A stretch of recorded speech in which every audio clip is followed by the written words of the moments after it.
আসসালামু আলাইকুম। সবাই কেমন আছেন?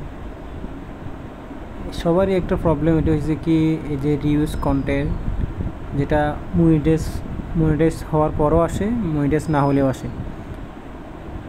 আর যাদের মনিটাইজ হয়ে গেছে, টাকা ইনকাম শুরু হয়েছে, তাদের জন্য এই জিনিসটা আসা তাদের জন্য অনেক কষ্টদায়ক। এখন এই সমস্যাটা হওয়ার কারণ হয়েছে যারা বিভিন্ন জায়গা থেকে পছন্দ করে ওই যে কন্টেন্টগুলো নিয়ে এসে নিজের মতো করে কোনো এডিটই করে না, তেমন সিম্পলভাবে এডিট করে হয়তো সাইডে দেয়, দিলে এটা চলে আসে, বা যেটা রিউজ কন্টেন্ট বলে।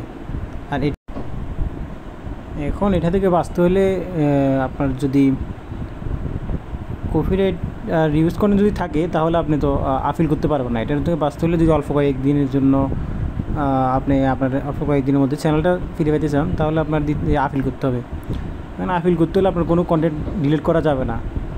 আর আপিল মানে এটা যে আপনার এখানে কোনো ধরনের রিউজ কন্টেন্ট নাই। এখন যদি রিউজ কন্টেন্ট থাকে তাহলে আপিল করা যাবে না, যেটা আমার সাথে হয়েছে।